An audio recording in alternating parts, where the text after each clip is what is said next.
So, Dave Lucas is a character tourist since 1994, graduated in 2001 in geographic information, the area that will be key to an integrated global resource management system. He's been a member of TZM since 2011 and has produced the TZM UK newsletter and is currently administrator for the Economic Safety Net on Facebook. Please welcome Dave Lucas. What do I do for flicking forward? Okay. Hi, folks. Right, key questions for Zeitgeisters are: what does the route map to RBE transition look like? And what's our next logical step along that journey?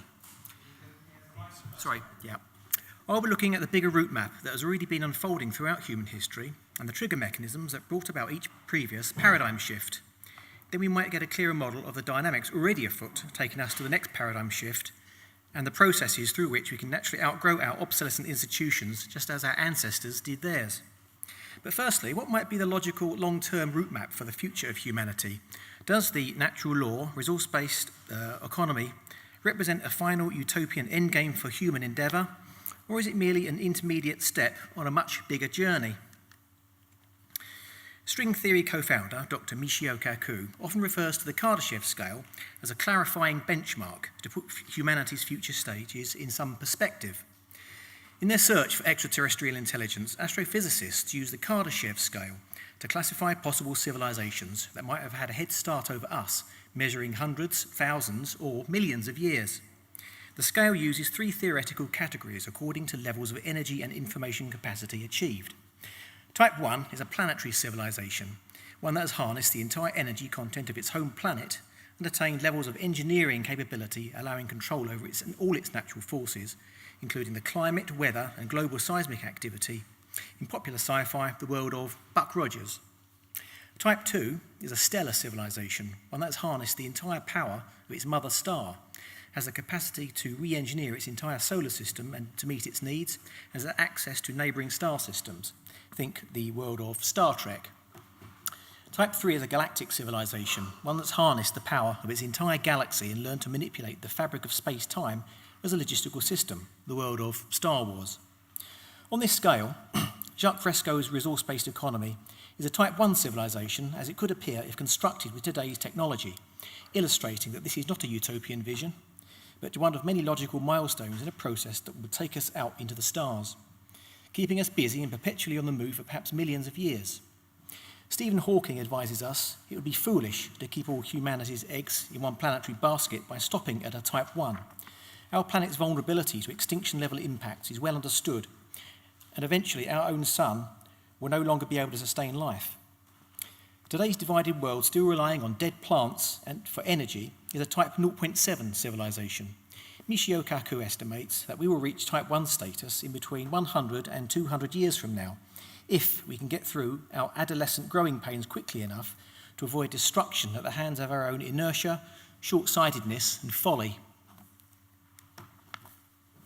From inventor Raymond Kurzweil's perspective, the singularity is perhaps only 30 years away, a point in history where the ever-accelerating pace of technological advancement exceeds humans' ability to comprehend it, at a time at which we will start to need to interface with it ourselves in order to actually have the intelligence to manage it.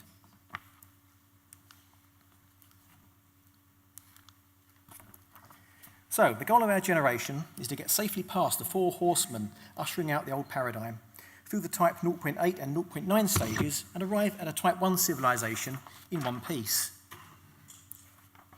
But what technical infrastructure do we need to put in place first? What skills do we need, and how might we acquire them? Jeremy Rifkin, senior business lecturer, author, political advisor, and founder on the Foundation on Economic Trends, points out that throughout history, every new economic paradigm has arisen through a new general operating platform combining three emergent regimes of technology. One is a new and more efficient form of energy to make possible the more complex physical processes of design, production, and economic activity. Two, a new and more efficient form of communication, giving a larger percentage of the population access to the education and information exchange they need to manage a more complex energy regime. And 3, a new and more efficient form of transport and logistics to coordinate movement of all the products and materials and enable supply chains to be established over longer distances. And significantly, each new level also gives rise to a broader level of consciousness amongst the population. Here are some historical examples. Hunter-gatherer societies, their energy regime was manual, their communication was oral, limited to storytelling and instructions passed on from parent to child. Logistics was on foot, and consciousness was mythological, that is, local gods that served only the local family group, so that the tribe over the next hill were demonized. Then came the great hydraulic civilizations, for example, Egypt and Mesopotamia. The energy was now assisted by beasts of burden and metal smelting technologies, enabling a more capable mechanical tool set for irrigation, agriculture and manufacture, supporting large human settlements, labour division and social hierarchies. The communication was the written word, permanently recording larger bodies of information to be passed down and improved. Logistics was animals, rowing boats, coordinating energies of multiple workers, and the consciousness shifted to theological. People now became virtual members of an extended family by virtue of a shared faith. Then, in the late medieval period, came the soft proto-industrial revolution, in which feudalism began to evolve towards the market economy. Energy now came from watermills and windmills, enabling a more efficient and profitable wool-fulling industry, which hitherto had been too prohibitive in labour-intensive, leading to Enclosures Acts and expulsion of less efficient tenant farmers, perhaps the first wave of technological unemployment. The communication regime was the printing press. Information became more widely available to more people, allowing them to question authority, hence the rise of Protestantism. Logistics was road systems run by turnpike trusts, mathematical instruments such as the astrolabe enabling long-range marine navigation for transoceanic routes, giving former tenant farmers passage to new lives in New World colonies such as Canada. Consciousness was now extended to kingdoms. Then came the first industrial revolution of the early 19th century, the age of the British Empire. Energy was now coal-fired steam engines powering new urban mills. Communication was steam-powered printing presses, later the telegraph, educating ever greater generations of technical workers and enabling longer-range governance. Logistics came from steam railways and steam ships, now capable of reliable ocean navigation thanks to precise chronometers measuring longitude. Consciousness moved to the nation-state level. Next came the second industrial revolution, the age of the US and Soviet empires. Energy was now centralized electricity grids, internal combustion engines. Communication, telephone and radio, later television.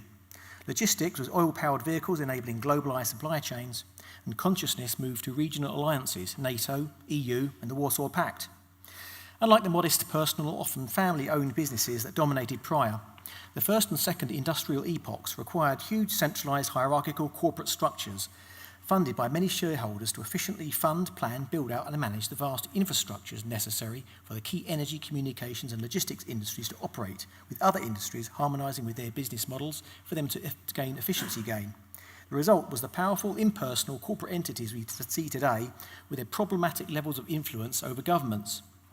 In the last 2 years, the International Energy Agency has reported that the capital costs per barrel of oil extraction have been rising exponentially since 2006, indicating that this was the year of peak oil production, long forecast by the geologist M. King Hubbert. The financial crisis of 2008, the year of TZM's birth, represented the end of growth for the second industrial revolution and its oil-dependent industries. And so rises the third industrial revolution, defined by the integration of the operating platform of the three internets: energy in the form of distributed renewables running through smart grids managed peer-to-peer via the Internet of Energy; communication, a maturing Internet of Communication offering a powerful social commons, massive open online courses and platforms for digital democracy; logistics comes from automated driverless vehicles and goods retrieval systems; localized production using 3D printing, managed peer-to-peer via the Internet of Things. Consciousness is now split level, both localized for efficient autonomous productivity and globalized for responsible citizenship of the biosphere as a whole. The millennial generation are showing a trend of abandoning the desire for ownership in favor of access. For renewable energy, the wind blows and the sun shines everywhere. and requires distributed, laterally scaled and collaborative architecture to harness them, rather than the old, inefficient, centralised, vertically scaled model from the Second Industrial Revolution. Information goods can now be instantly shared globally, including education. Universities now offer massive open online courses, enabling the best lecturers to run degree courses to classes with thousands of students distributed worldwide, flattening knowledge hierarchies. Ever more sophisticated physical products can also be developed and shared via global open source networks, as we've heard earlier today. Downloaded and 3D printed locally using recycled waste materials as feedstocks with less specialist skills needed locally. The field of 3D printing has expanded to include contour crafting, as we've seen, an automated technique for house building, and bioprinting, the automated manufacture of organ tissue for medicine. Driverless vehicles, drones and sensors freely connect everyone with everything, cutting out the middlemen. The advent and integration of these technologies is giving birth to the Internet of Things. More people, enabled by ever smarter wizards, apps and analytics, become prosumers, producers as well as consumers of goods and services. New food production technologies such as Douglas Millet's cybernated farm systems will enable the Internet of Things to expand to cover food production as well. Hence, large centralised corporations are losing the advantage that economy of scale and scarcity once gave them over small local producers, and will need to outgrow their inefficient Second Industrial Revolution architecture in order to survive at all as the years come. New communications platforms such as Vocalised Digital Democracy engage communities directly in the process of arriving at key decisions organically, and will render obsolete the ironclad brontosaurus of the centralised left-right divided government institution. More and more goods and services are thus being ephemeralised, in the words of R. Buckminster Fuller, and made available to an increasingly internet-connected world approaching zero marginal cost, placing them outside the control of the market system, beyond money itself. We've already seen this revolution in homemade music, videos, blogs and newsletters, putting many companies out of business. And as the internets of energy and things develop and integrate, we'll see it increasingly with electricity and physical goods as well. The open source community emerging from this paradigm is known as the collaborative commons, the embryonic resource-based economy. The non-profit sector hosting this commons has been growing by 13% per annum since 2008, whilst the market economy has more or less stagnated. The Third Industrial Revolution Master Plan was developed over 11 years in a partnership between Jeremy Rifkin and a consortium of top business and political leaders. It is designed as a nodal system for regions to transition into progressive, sustainable energy economies through collaboration. The 5 pillars of the TIR are, firstly, convert into renewable energy economy.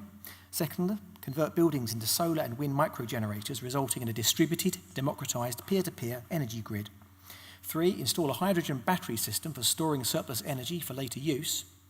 4, install an Internet of Energy smart grid infrastructure, enabling the internet to share home-produced energy in the same peer-to-peer fashion as information is today.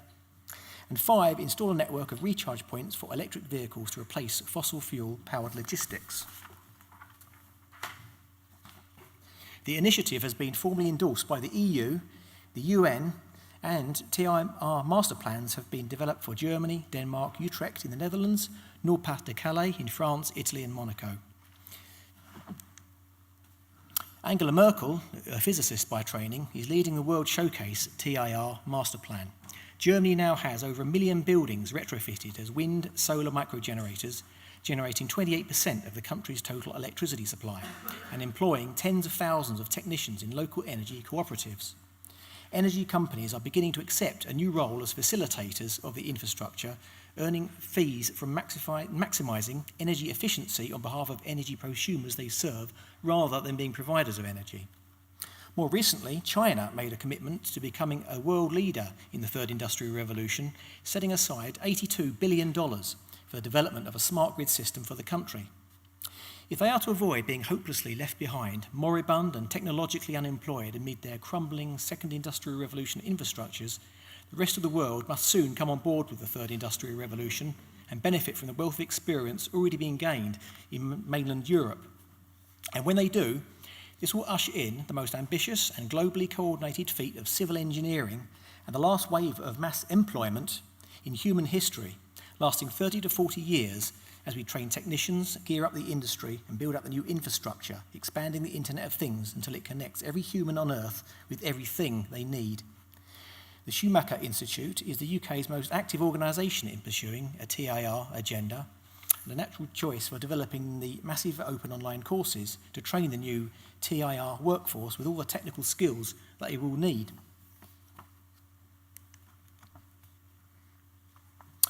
A possible role for a Zeitgeist Movement UK-based social cooperative enterprise might include raising support for research and development for a TIR master plan for the UK, perhaps in partnership with the Schumacher Institute, raising support for the development of the massive online open courses for TIR technical training for communities, raising support for development of open source platforms, blockchain distributed autonomous organisations and digital democratic software platforms, and seeking collaboration with potential partners, for example, colleges and universities, technology companies, and local authorities. And finally, here is a list of other organisations you may want to contact in furthering your own field of interest relating to transition. And hopefully we'll be able to email these to you. And that's it.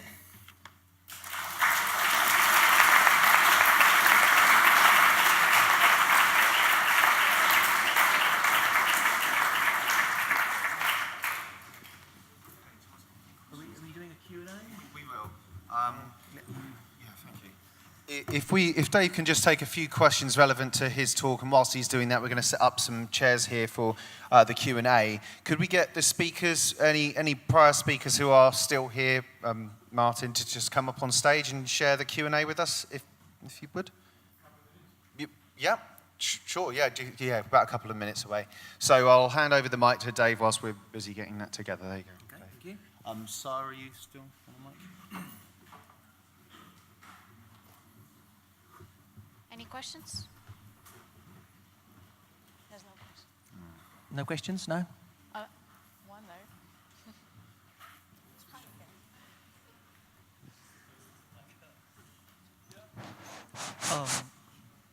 Hello.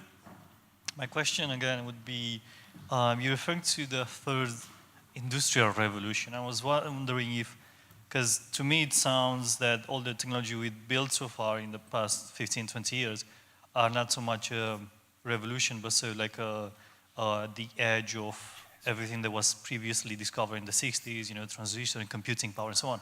And so the Moore's law, everyone kind of believes comes to a close end.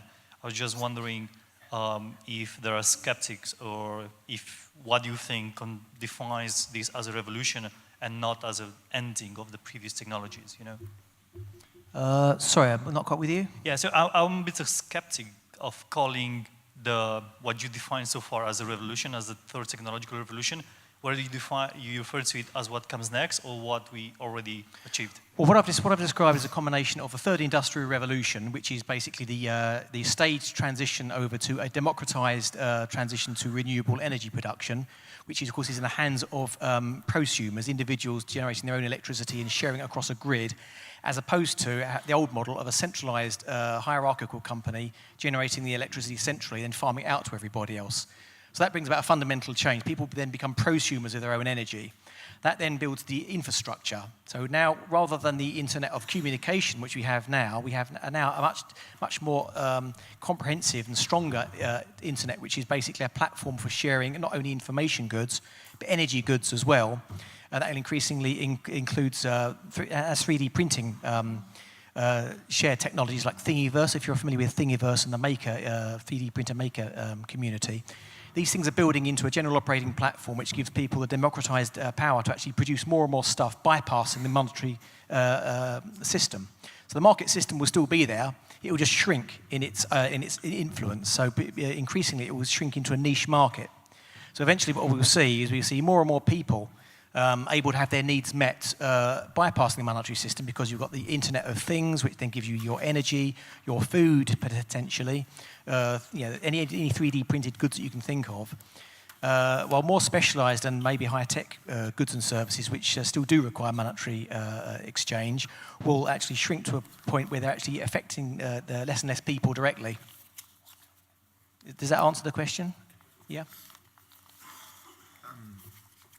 Any more questions relevant to that talk? Okay. David and Martin and Sarah. Yep. You can take the floor. Yeah. Okay. So we've got one extra chair. If we take these mics, have we got the? I'll use that mic for that. And we'll use one here. I think we need one last chair. Okay. So. Yeah, just take a seat. I think we've got the numbers right on that.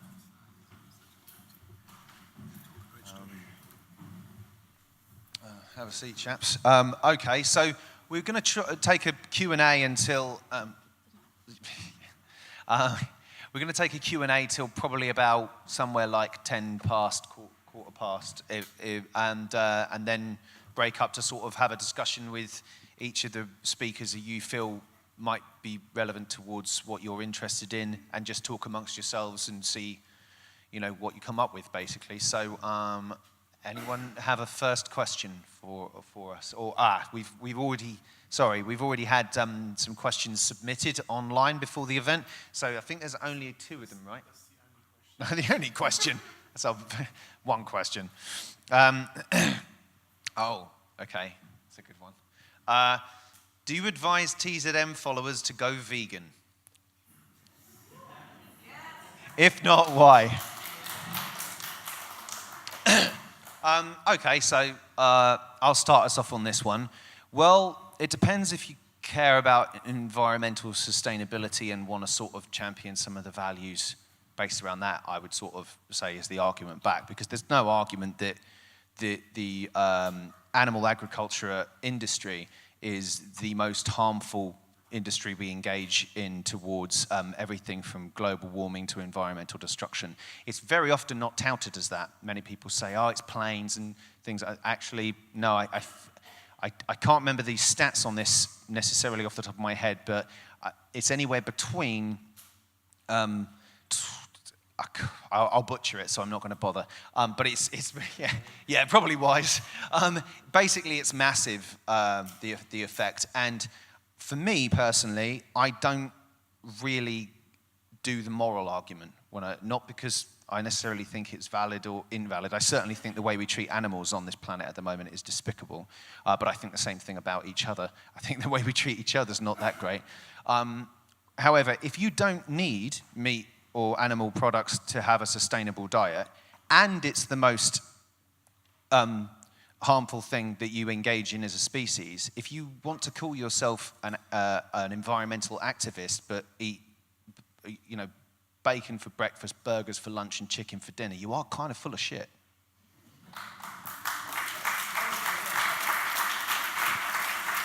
Yeah, I would add to that it's the beef industry is the number one producer of agricultural greenhouse gases. Actually, the beef industry is actually the number 2 producer of greenhouse gases on the planet. Actually, greater than transport, or is equal to transport. One thing I would add on the vegan front, certainly increase your overall intake of vegetable products, bearing in mind that fungi, mushroom cultivation, can actually provide an awful lot of the nutrients which we traditionally get from meat products. So that's one thing we can consider, having urban mushroom farms as well as urban plant farms, considering that fungi don't require light, so they can actually be grown in the shadow of our urban farms. Another thing to consider is Jim mentioned aquaponics earlier, which is obviously an extremely efficient way of growing plants, because you're feeding all of your vegetable waste to the fish poop in the water, the fish manure then goes into the plants, providing the plants with all the nutrients they need, and then all the waste products from plants can then be fed to worms and maggots, which in turn can get fed back to the fish. Now, fish is the most efficient converter of biomass into protein. I think 1.4 kilograms of fish feed will yield 1 kilogram of fish. So I'd also recommend a big shift towards fish as a source of protein, if you want to move away from more unsustainable sources of protein, like cattle, of course, and lamb.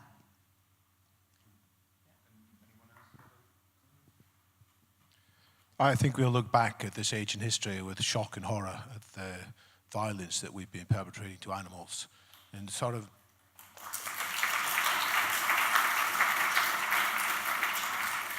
In the same way that we look back at some of the things our forebears did with shock and horror about how they treated different people from different races or slave trade and so on. It's hard to change it overnight. I think that it will be done stage by stage. I confess I am not yet 7 days a week vegan, but I am 4 days a week vegan, so that's a start. I'm doing a diet, which means that 4 days a week I have much more control over what I eat with special preparations with lots of vegetable stuff in it. It's done my health a power of good, and I look forward to going 7 days a week in due course. I think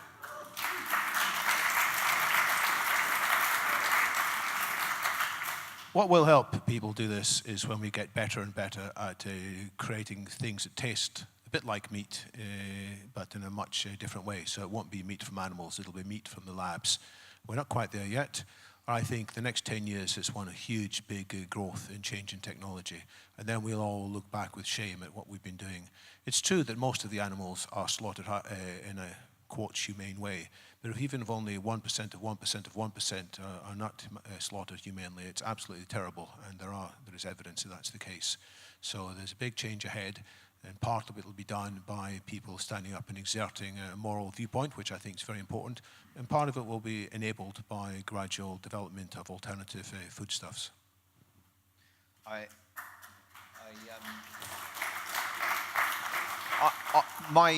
Just one more personal thing to add. I think that you attract far more bees with honey than you do vinegar.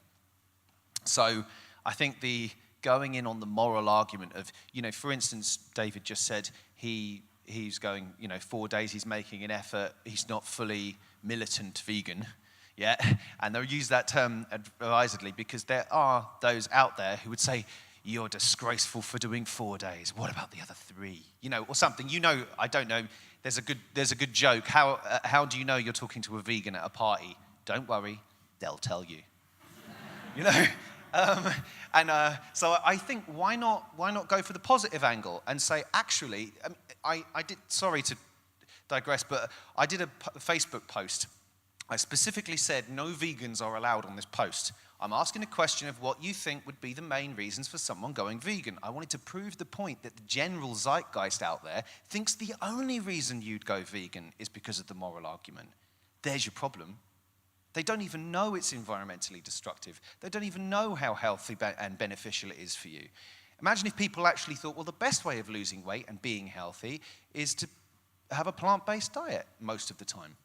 If people knew that, they'd be like, oh, they're doing it for good reasons, and then they feel better that they're not participating in that kind of level of destruction. Let's make people feel good about the choices they take, rather than make them, for the right reasons, rather than make them feel bad for it. I think, take a positive approach of communication.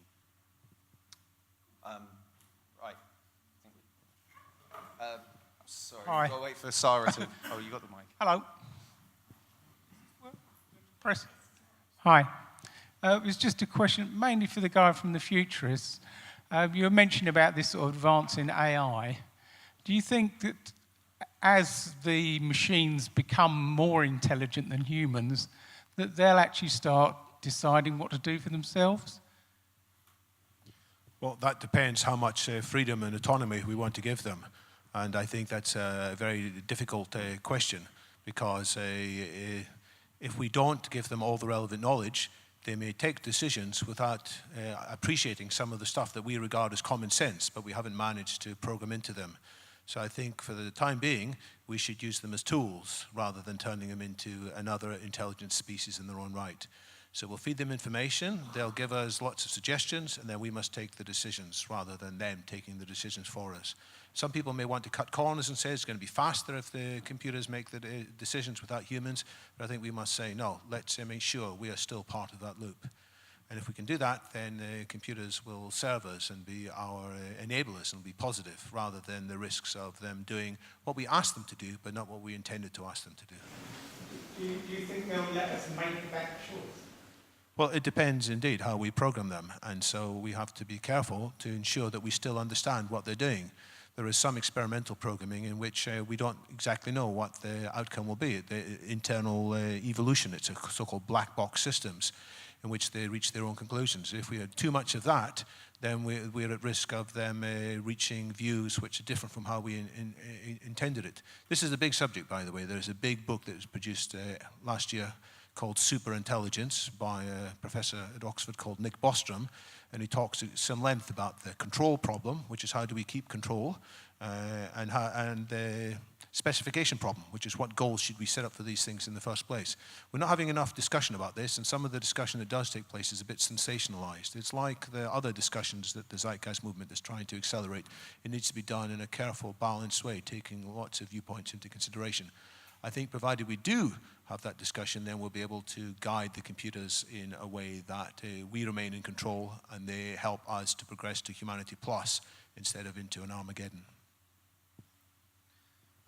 I don't know whether Einstein said this, but our technology has exceeded our humanity. I always quite liked that.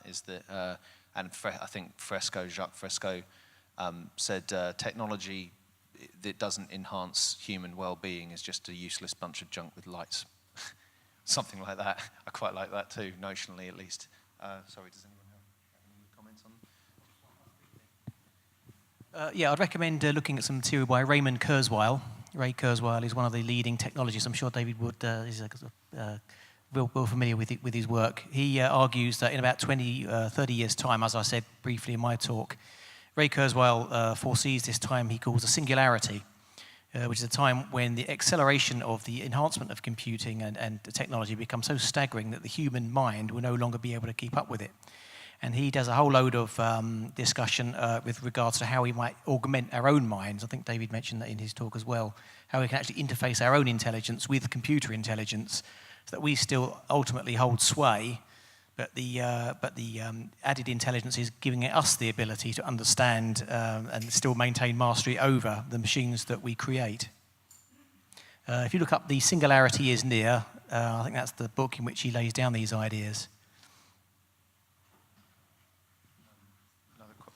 Next question. Hi guys, great show so far, thanks. This one's mostly for Dave Lucas. It's about technological sustainability and leading by example. If we were all to, for example, get together and create some of these technological sustainability farms that we could lead by example by showing people how it works, do you think we could push the momentum into the third industrial revolution? Do you think we could actually bring people along with us, or are we too much sheeple following the system? Yes, certainly, provided it's done in the right way. I think that we need to engage the academic community.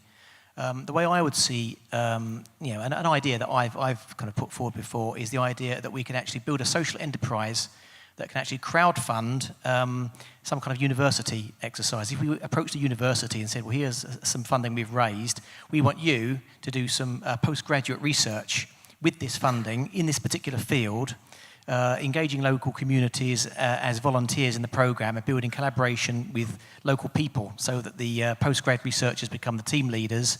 Local people, particularly young unemployed people, can come along for the ride and to gain what knowledge they can in being volunteers, considering that those are the people that might be technologically unemployed anyway. And then if we keep involving the academic community at every step of the way, then we've got structured research, structured direction, and each of our communities would then serve as a research program, which obviously attracts new money, new funding, new students. Obviously, academic journals would then give good coverage to the system. And that would actually make our farms a valuable research and development centre, rather than ending up as like a hippie commune on the fringe of a society that never gets to interact or influence the mainstream society. I was going to just emphasise the educational standpoint as well. That if we're not looking out, if we're looking inwards, then we're not recognising how connected everything is, and we're not actually, eventually, we won't be able to keep the wolves away from the door, so to speak. We have to be looking outwards, and that's really where education comes in. So in terms of Sarah and myself are looking at doing a new project which goes into schools and not only talks about these things, but gets the kids involved in their local communities, building these sorts of platforms. one thing I would like to mention is there are obviously a lot of these types of groups out there. There's a lot of socially concerned groups. I'm always one for saying try not to do duplication. If there's someone out there who's doing something very similar to what you want to do, I think it's a good thing to jump on board, with those people with a ship that's already sailing, so to speak, so that we're not sort of dispersed too much. We're sort of punching in the same direction a little bit with a bit more punch. So, yeah, that's just one thing I would mention. Does anyone else have any comments on this? Okay, so could we take a next question, please? Hello? Hi, sorry. Roger Irvin, Dann, relatively free mind. First of all, my apologies for having missed the entire day, apart from the last gentleman's presentation. My question, okay. As we make this inevitable transition from our global market economy to a resource-based economy, or pre-resource-based economy, it occurs to me that we're inevitably going to have a clash between that new culture and the vested interests of the old culture. And seeing as that old culture includes the likes of the military-industrial complex and the medical-industrial complex, call it Ludditism in reverse if you like, how does the panel, or when does the panel, what stage of our transition, if you like, does the panel imagine that that clash will reach its height or climax, and what do they imagine the possible results of that clash would be?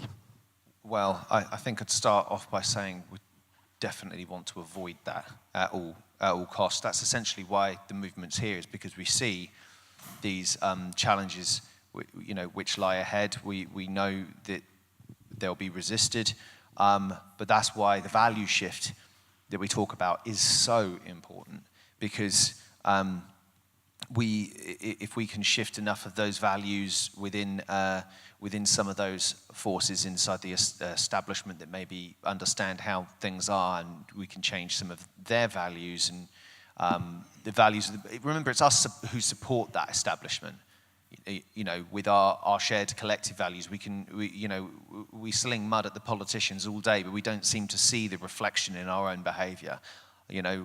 We still go out and buy things. I mean, and all those sorts of things, and all of those that general negative zeitgeist, if you will, feeds into the machine. We're feeding the beast. We need to start by starving the beast. That's the first thing we have to do. We have to stop spending money. If we can avoid it, we have to think about these sorts of things and work out where we can shift away, and then hopefully we'll be able to make such a transition in a more peaceful way than we currently have. Yeah, I think it's a case of planting a benign Trojan horse. Now, those people who are in the elites, as you say, the military-industrial complex, those who are very rich and very influential, they are in that position not to be cruel and domineering over the rest of the population, but because it's the way the monopoly game is played. And many people are, their lives are complicated by the fact that many of these elites get some sort of a gambling addiction. They sort of get induced into a sort of an addictive state. If you look at Gabor Mate's talk in Zeitgeist Moving Forward, he goes into that. So I think as far as the elites are concerned, they're aware of the fact that technological unemployment means that more and more people are disenfranchised, and there's more and more chance of the population getting angry and rising up in masses with pitchforks. So it's in their interests for that not to happen. It's in their interests for the disenfranchised to have some alternative means of getting their needs met, and thereby keeping them peaceful and not causing any trouble. So the system is naturally wearing itself down to a natural conclusion. It's the zero marginal cost society is spelling an end game for the capitalist model itself. Now, the capitalist model won't disappear altogether. It will just shrink into a niche market system. So I think that ultimately, even David Cameron in our current government has launched a thing called the Big Society. We haven't heard an awful lot about it lately, but he launched it sort of towards the beginning of his tenure as Prime Minister. The Big Society is really a collaborative commons. It basically says that the government's losing its financial ability, to keep funding people who are more vulnerable, and therefore it's up to local social enterprises to take a bigger role in helping people meet their own needs using local skills and local resources. So that is a thinly veiled admission by our government. The fact that we actually need a collaborative commons to actually bolster up the failing market system in order to keep societal cohesion together. So I think the buzzword here is a benign Trojan horse. What I have to say might not be totally relevant, and it's not on the wide scale, but rather on the little scale that I can think of. And the answer is perhaps to do the same as we were talking about when going vegan, not expect to go cold turkey, as it were, if that's not a rather strange mixture of metaphors, but to little by little. Because I think people are afraid of change, and particularly if you're in power, the idea of change is fearful because you're in a position of advantage. And if you remember that stepped graph I showed, within our society, to be richer is better. But so to lose that is very threatening. But even at work, sometimes you can say, well, in some circumstances, can we make this decision in a different way? Can we hear from everybody in the meeting rather than just hearing about the noisy and most assertive guys, and it probably usually is guys. I also thought of an example, we were talking about the basic income grant, and there's a group I know in South Africa. Now, South Africa is much more unequal even than the United States, and many of parts of the so-called poorer world are. But this was a society, a Quaker meeting actually, and they said, well, we're not going to persuade the government straight away to do this, so we'll do it ourselves. Within our Quaker meeting, anybody will contribute a secret amount, as much or as little as they want, and everybody will get 20 quid a month, you know, whatever it was, 300 rand. And as there's no social service for adult people in South Africa, that was deeply significant. So people can have experiences of holding a meeting in a different way at work, or something they do in voluntary work where suddenly the power relations are different, and perhaps that can gradually persuade people that there isn't only one thing of doing things the hierarchical way. Well, I'd like to build on some of these comments and just say I think we must avoid any thinking there's an inevitable clash between an us and a them. I think there must be ways to work with allies even in unlikely places. So the military-industrial complex sounds horrific, but actually many people inside the military are very worried about climate change because they can see it's a geopolitical risk. So there are many people in the military who want to explore very quickly alternative fuel solutions. So if we just think of them as some big monolithic class that we can't work with, then we're shutting ourselves to possible alliances. And then in terms of the 1%, the very rich people, I mean, as Dave Lucas said, some of them are very sensitive to the need for change.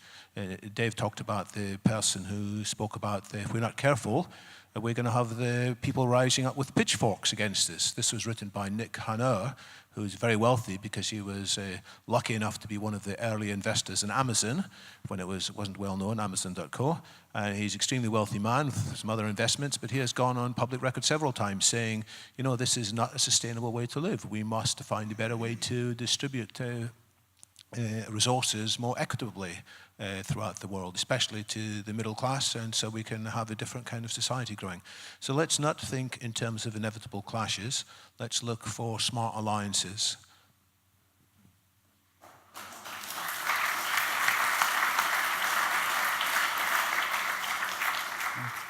So I'm Jacek, I'm from the TZM Poland, and first of all I wanted to thank you for this event because it's a very big dose of inspiration for me.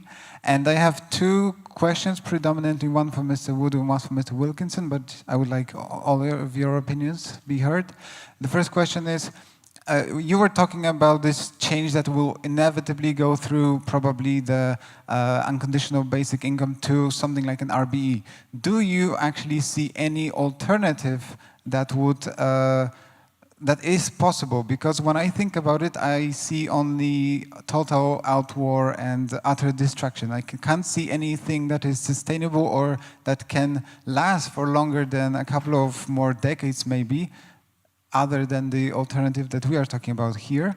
And the question to Mr. Wilkinson is, could you elaborate a bit more about the problems that are present in the countries that do not reach a certain level of income that was described in the book, that was not mentioned here? Because all these countries that were presented in the graph are the rich countries, right? The poor countries were not mentioned. You mentioned them briefly right now, but I would like you to elaborate on that. Thank you. What was the first question? The first question was about, is there any alternative to what we are presenting? Yeah, I wanted to say it's unfortunate that Ben Dyson from Positive Money couldn't be here with us. From my own personal perspective, in the malaise of all these problems that we're facing, and even the model that the movement advocate, which obviously I support, and everything else, I actually think the most important thing we have to do first is what Positive Money are doing. That's my own personal perspective, because we live in a monetary system, we live in a money-based world, and if we keep getting economic collapses, then people don't have the purchasing power to initiate any of these ideas. Period. That's it. End of. So we can talk about funding until we're blue in the face, but where's that funding going to come from?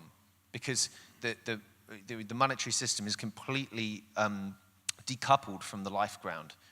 It's just money feeding money, feeding money. Most of what is ever generated is generated in stocks and shares, and not actually in the real economy. And a lot of the money stays in the hands of people who already have a lot of money. So funding is going to be a real problem. There's fantastic people doing great work out there. I've seen many of them at the Futurists events, and time again they say, well, we can't get funding for doing this program. If we could democratically get the money back in the control and the creation process under democratic hands, then we can say, oh, we've got this great transition networks, and transition towns deserve a mention as well, and we've got all these wonderful projects that the people have actually thought up, and now we actually have the finances to initiate them, and we can create jobs in the process, overcoming technological unemployment en route to a better world. As we do this, and we maybe bring in a universal basic income, and I hope we do. The early signs are very good. There's a great talk by Federico Pastono online called "What If Everybody Got Free Cash?" I highly recommend watching that. As people start to see that that's not just some lefty, idea or whatever, and actually they're starting to see people behave differently than how they would have expected them to. They thought, oh, I thought when you got free money you'd just sit around all day, and they're not doing that. They're actually going out in their communities and doing something beneficial. The values will shift even more. They'll say, well, why don't we, do this next, and slowly this third industrial revolution that Dave's talking about starts to take hold through the values, and we overcome the previous question issue as well, is that the more people who get on board, the less propensity there is for conflict and division. In terms of the poor countries, I'll hand that over there, but that would be my answer to that first question. Okay, you remember our friend asked about, I think it was asked why the other countries in the world were left out. There were only about 30 to 50 countries, which are the richest. There are two reasons, and you have to bear in mind that those people who wrote the books, Kate and Richard, are epidemiologists, and they work with statistics. So that tells you about the first reason, which is that for many countries in the world, there are not the detailed statistics of all the indicators of health and obesity and life expectancy and so on. The other one, I need to paint for you a virtual PowerPoint slide. So I think you'll see it quite clearly. Here is life expectancy going up there, and here is income of countries, like the very early one that I showed you. But instead of starting at $20,000 and going up to $40,000 along the bottom, it starts at 0. So all the countries of the world, even the poorest, are included. And life expectancy goes up there, and it starts really low, about 40, and goes up to about 80. And what you see on the left-hand side of the graph is a very scattered set of points. Every country in the world, Zambia, Zimbabwe, Madagascar, Mauritius, everywhere you want, right up to, turns a corner somewhere up by Cuba around 9,000, and it flattens out into that bit I showed you. But this bit, in as much as it has a pattern at all, is very steep. So it answers the question, do you live longer if you're in a richer country? And the answer is definitely, in this part of the graph, yes.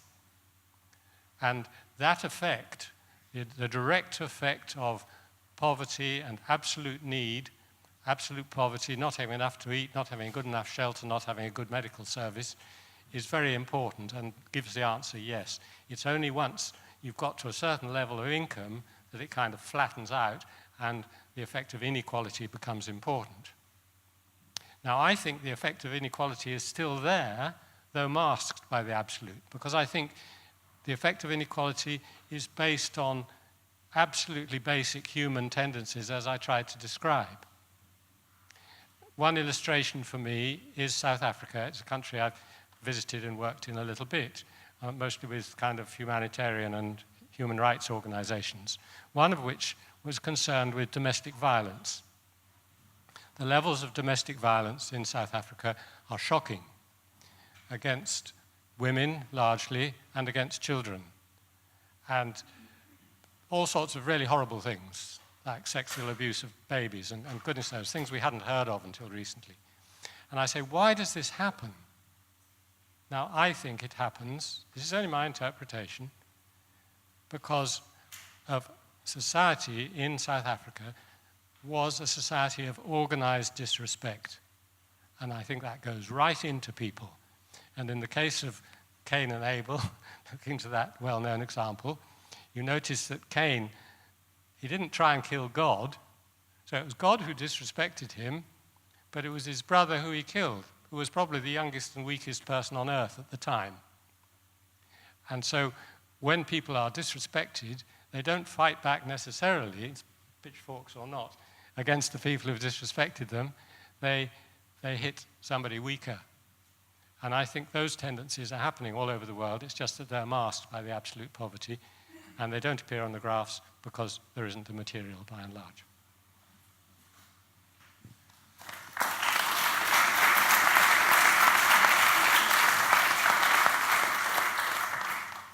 Hi. Next question. What kind of risks you see in our detached children with increasing technology? Our children are getting more emotionally detached from one another, and with increasing technology, this will probably be even worse. And what kind of solutions do you see?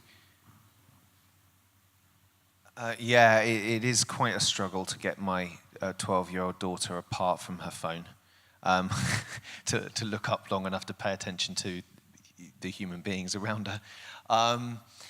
If I had a decent answer, she probably wouldn't be looking at her phone quite as much, so I'm not sure I'm the best person to ask. But yeah, the level of distraction is quite something. I would say I read an interesting thing, which was a letter from Aldous Huxley to George Orwell about 1984. Basically, he was congratulating him on it, but he said, I think I probably got it closer in Brave New World.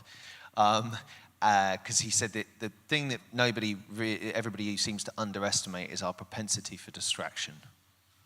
There's nothing, you know, keeping an iron boot in the face of humanity forever and ever and ever is actually quite inefficient way of controlling people. Probably the best way is bread and circus. I think the Romans came up with it. And I think if our technology, as it progresses, is unfortunately, as David mentioned, descending into the realms of cat videos. So it is quite disconcerting. Sorry, I can't put a positive spin on that. I'm sure someone else can. Sorry?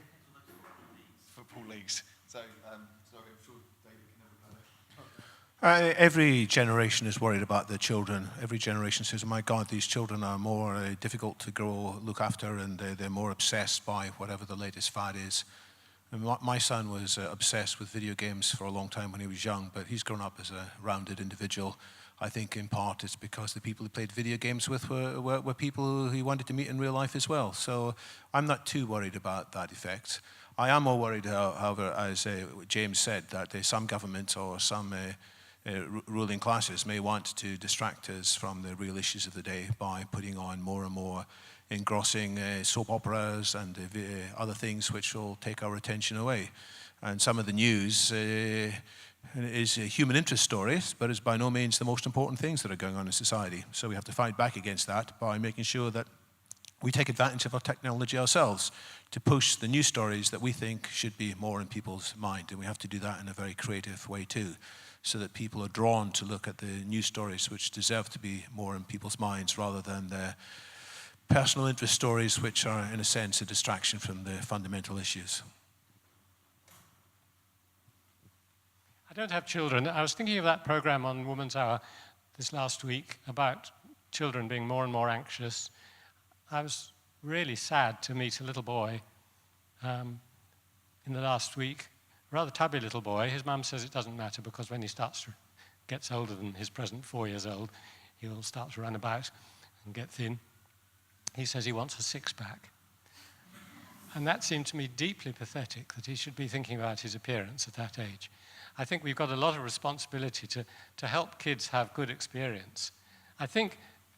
I'm sure they're fascinated by technology, but I don't think it's what they value most. I think kids have been asked what they value most, and they value time with their parents, which probably means shorter working hours for parents and more time, a switch of values there.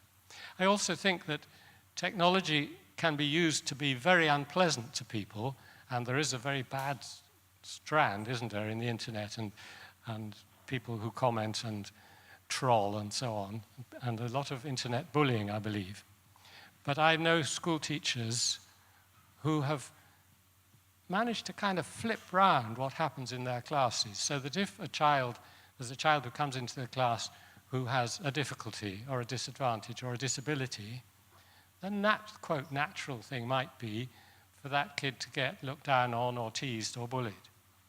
But she's managed to talk to the class and say, here's this person who's going to need our help. How can we help him?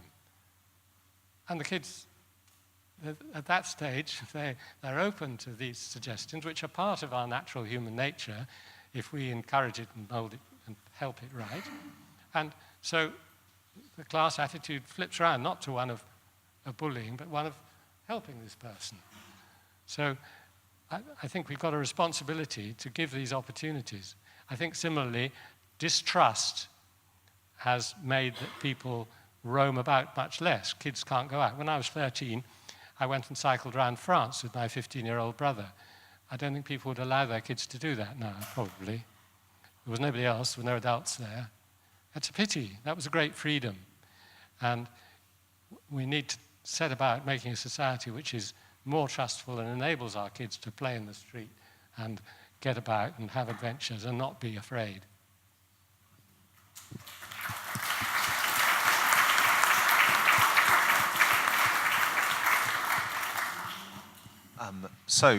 Next question. Hi, my name's Amanda. I've been talking about, and I'm probably not the only one, and I'm not the only one because there's many people I've met over my life through my travels and just in general living life that, it's a bit of a no-brainer to go with this movement. But I always get negative comments back to me, like in the office, it was just by chance that I was just talking to someone last year at Dancing Away in Brighton's Gay Pride Festival, and this guy comes up to me and just starts talking to me, and I thought, okay, so chat, got into life talk, and then he introduced me going, have you ever watched this Zeitgeist? And I thought, what? So he goes, go home, Amanda, and watch Zeitgeist. Now, I haven't seen the whole 3 of them, and I thought, wow, this has been actually advertised for the last how many years? I think it was 2011, but I think earlier now you're saying 2007. So I went to work the next day after looking at some of this YouTube stuff, and I go to everyone, we've got to get rid of the monetary policy. There's always something I'm trying to, it's always got to be about values and principles, and they've definitely gone out the window. and not with everyone, thank God, because there are a lot of people out there. But how do you, like, I mean, have you been on current affairs? Because I never heard that there was a movement really where you're out here trying to install the values in people to live that lifestyle, so we can get rid of all this crap that is causing the crimes and the whole. I can't. Like, what can I do? Like, I mean, I could get a whole lot of people involved, basically. You got Facebook, you got, you know, but everyone sort of gives up, like, oh, they don't know. I think to just sort of paraphrase some of the suggestions you've already made is how to get involved. Right. You know, every journey starts with the smallest step, right? So the thing is just get started. Just do something. And you learn your mistakes, you know, as you go along. You can't, whatever you must do if you're transmitting this is please don't come to this thinking that you're going to get everything right and the world's going to be sorted next month. Yeah, I know. As I said in my talk, I think it's so important that in a funny kind of way, we detach ourselves from the outcome. It's healthier for us, and it helps us be better in our communications. Because if we're constantly thinking, oh, it's all buggered and it's your fault for not seeing it, it doesn't help anybody. I think it's better to actually, as I said in my talk, ask yourself, once properly questioned and once properly understood, what makes sense, and then just drive the bus. And accept whatever comes. It's not going to be an easy path to walk, because most people don't appreciate being told that some of their values, you know, don't make sense, and so. And you've got the people who've got their, you know, 15 properties, and they've got the ones that are pretty, you know, set where they are. Like, this is where I'm finding it hard. And you've got the mafias, and you've got the corrupt. How do you, you know, like? Go and give them a Christmas hamper and a hug. I mean, with that separate entity, even the one that you're, you know, don't with the banks anymore. Let's just take the power away from them, you know. Well, I think this, and we mentioned this earlier, that this us and them mentality has got to go. I think we have to say, look, to coin a word from High School Musical, or a phrase, we're all in this together. Never thought I'd quote that. But we really are all in this together, and that 1% are really only doing the best out of a game we all play, called money. And that's all it is. It's just a game. We can play a new game, but we just have to start playing it. That's how you start playing new games, right? So maybe naively, but I did kind of mean what I said earlier. Go give them a hug. Like, my family, my family, for instance, at Christmas now know better than to give me a present. They know what they'll get in return. They will get time vouchers. That's all I give out at Christmas. I don't give, at the end of the day, time is the only form of currency we have on this planet, and that's all I give out. And if you don't get a time voucher, then it means you didn't fall into the list. You know? But true, I grew up that way because I come from a family of 11 anyway, and our family. And that's how you do it. You know, you be the light of change you wish to see in the world. So when it comes to Christmas, I go out.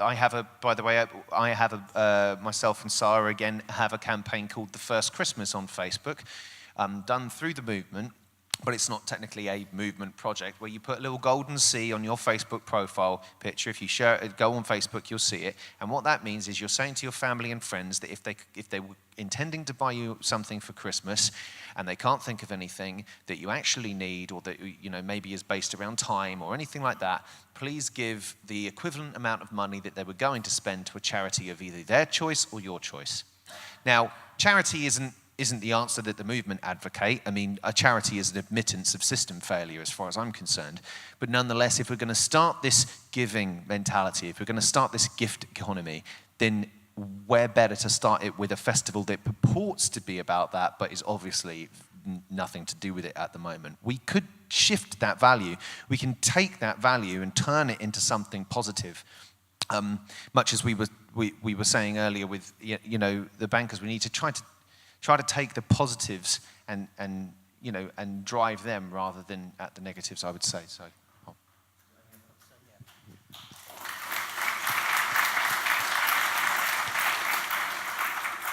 One very brief point I'd add is keep learning.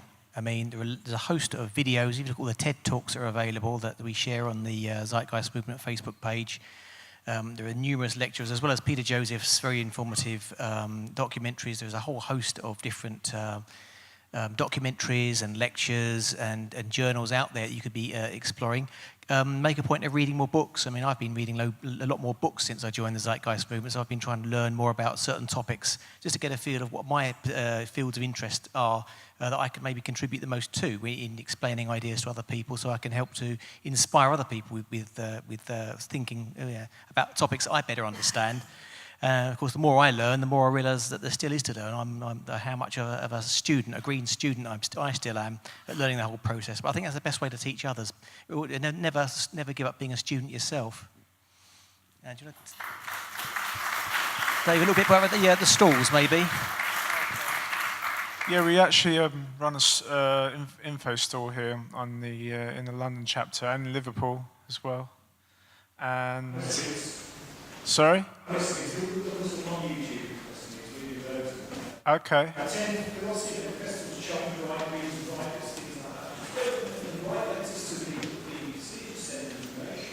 Yeah.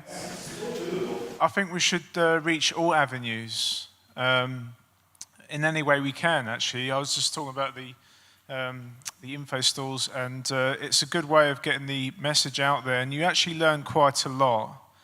I know some people don't have the courage to talk about this stuff in everyday life, at work, with family, friends.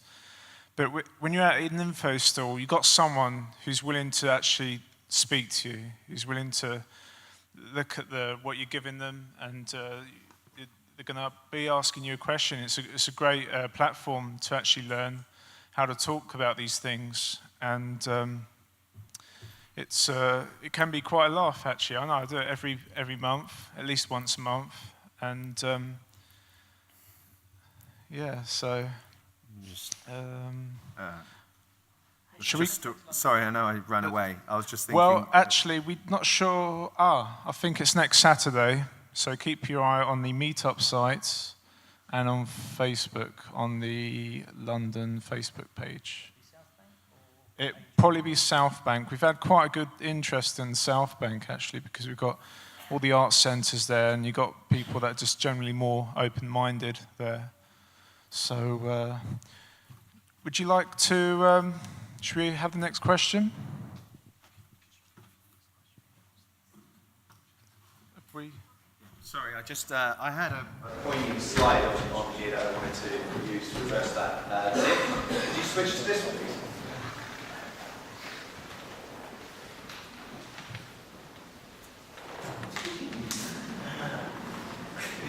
Speaking of street stall activism,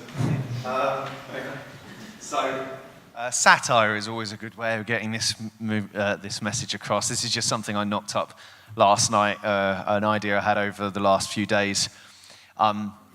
This is kind of how I think we can get across is that when you do a movement stall, it's always good to have people come towards you rather, through their own internal process where they're like, I'm actually interested and I want to speak to them, rather than us running out, please talk to us. So obviously the elections are coming up, and something like this, I think, is just a bit of fun, really. Some could say it's negative, I suppose. I just think it's a bit of fun, and people are obviously thinking about this at the moment, so that they'd say, well, if it's none of the above, then what are you even talking about? And that gets us into a conversation. So hopefully over the next couple of weeks, we're going to put on some street stalls, and we've got just a couple of these little signs to stick up on the front, maybe to help engage in conversation. This is what I mean, is sort of talking to the zeitgeist on wherever that is currently, So we have these elections coming up. It's a good idea to sort of come in on that note.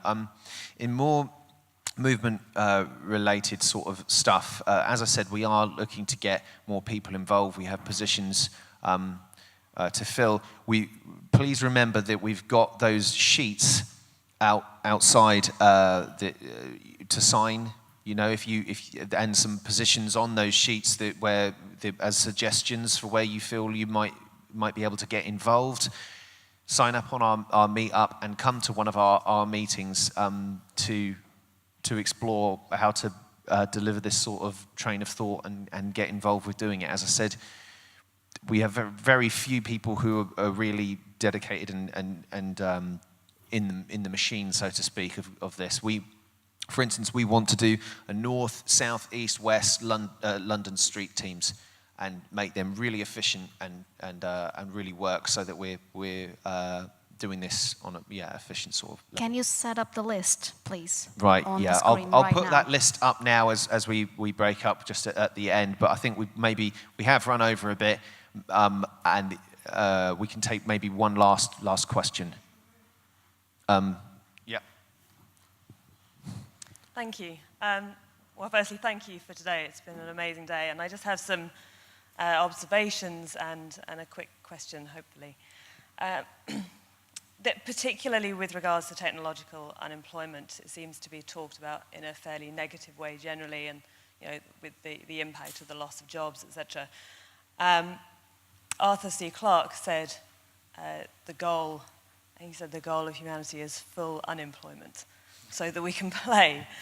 And I think there's an opportunity to look at it another way, because with the rise of robots and with fewer traditional jobs comes an opportunity to consider the question of, what is it that we as human beings can uniquely contribute that robots can't do, and how can we add value in other ways? And so it's really a way of having people become more creative, because even in a resource-based economy or with universal basic income, we're all going to want to be engaged in work that has us feel fulfilled and gives us our self-respect and our self-worth, and do things that we're inspired by and that we're passionate about, things we naturally love doing. Someone said there are no lazy people, only people who are uninspired. And clearly, we need more people doing this work, and we need to mobilize huge amounts of people to implement real solutions, which would be, we'd have that manpower available if we weren't all doing things currently that could be done by robots. And if we were free to choose meaningful occupations arising out of an inquiry of what the population actually needs and what we actually want to do and what we need to do, including giving quality time to our children, we could have a very different view. We could become a lot more creative. So I guess my question really is, do you think that the upside of technological unemployment is the increase in creativity in terms of looking at all of that? And can you comment on any other benefits of this kind of inevitability, and also what you see is the role of entrepreneurialism and social entrepreneurialism? I think I would just mention one name and one book who's really tried to cast, that's perfect for you to read, and that's really helped cast this issue, I feel, in the right light, and that's Federico Pastono's book, Robots Will Steal Your Job, But That's Okay, How to Survive the Economic Collapse and Be Happy. Because he really wrestled that away from, I think, the doom and gloom that you're talking about, and said, guys, this is a great opportunity for us to ask the question of, we finally we don't necessarily have to struggle to actually meet life's needs, and now we can actually build the good society, as Martin Luther King called it. And I think that encompasses what you're talking about, and I think Federico is a wonderful beacon for that type of vision of what we could do with this coming trend of technological unemployment. I mean, we made technology to make our life easier. Why, if it's taking over the crappy, mundane, monotonous and dangerous labor jobs, is that suddenly a bad thing? How on earth have we arrived at a society where we can actually have a narrative where that's a negative thing? If you think about it for a second, it's laughable. Imagine a caveman sitting there and going, I don't know about this fire shit.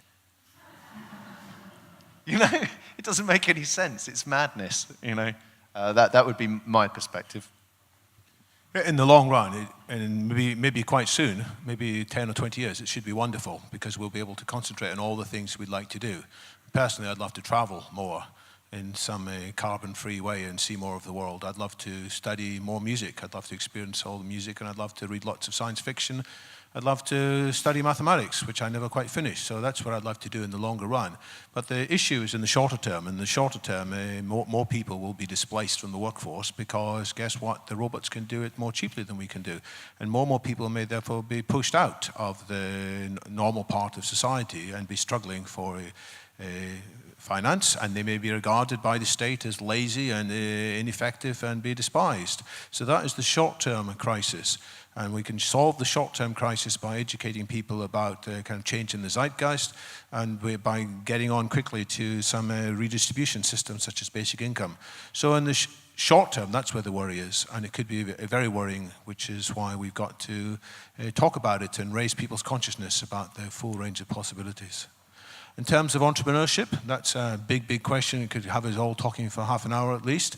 I think there is a role for entrepreneurs as well. Not all entrepreneurs are dangerous. I think some entrepreneurs can transform the world in a very positive way.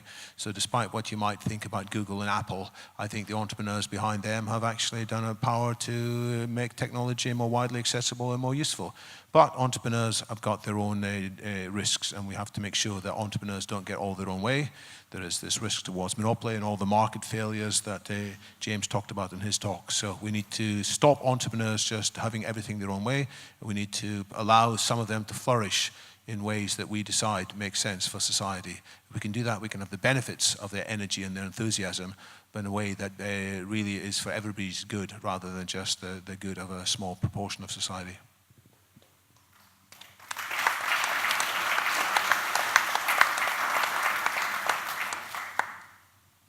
Slightly disturbing thought has come to mind.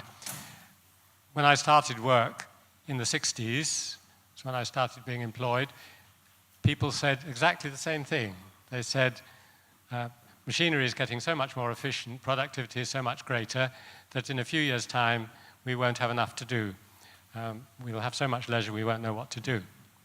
Now, I take your point entirely, but I think we could ask, why didn't we get there? Why is it not like we thought it was going to be? And it's because we have our minds fixed on status and competition and succeeding through job status and having more stuff. And that's an illusion. It's not helpful to us, and we've got to get off that. It's only if we can get off that that we can say, no, I don't need to have this better job. I don't need to work more.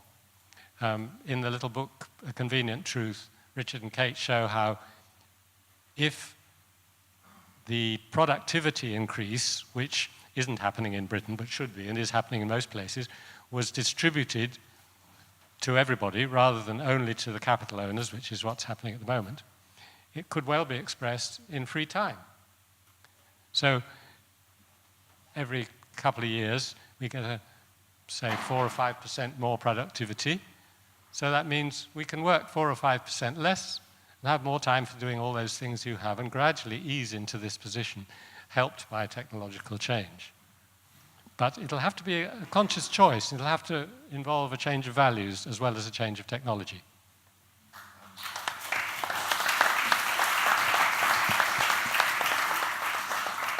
I'll add to that. Jeremy Rifkin, whose work I mentioned in my talk, is the founder of the Foundation on Economic Trends. And one key trend he reports on is the fact that as the collaborative commons is growing, which it's doing by 13% per annum, whilst the market economy stagnates, financial capital is giving way to social capital.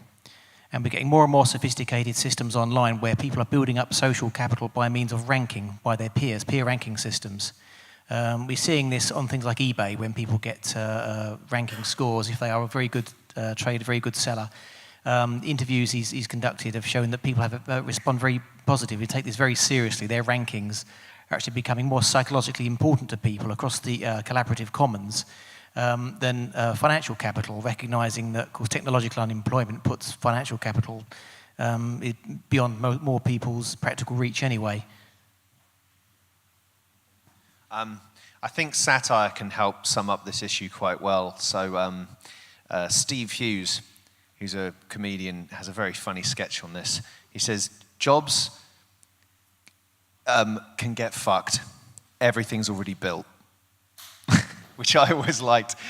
We don't really need to do anything. We could have 5 days off and 2 days on. We've got it the wrong way round. Shouldn't have 5 days on, 2 days off. We should have 2 days on, 5 days off. Because the good thing about that is tomorrow, what's tomorrow? Last day.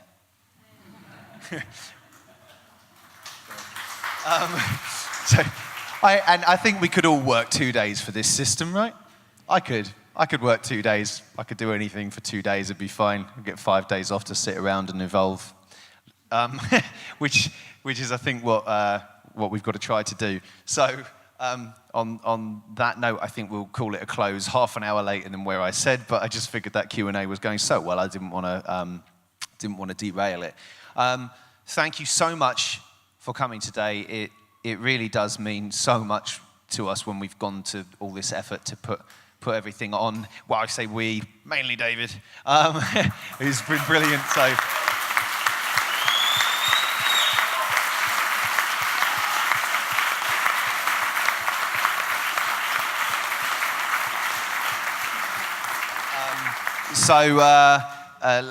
Let's talk amongst ourselves. Come and have a chat with us, and let's go and resolve all this down the pub.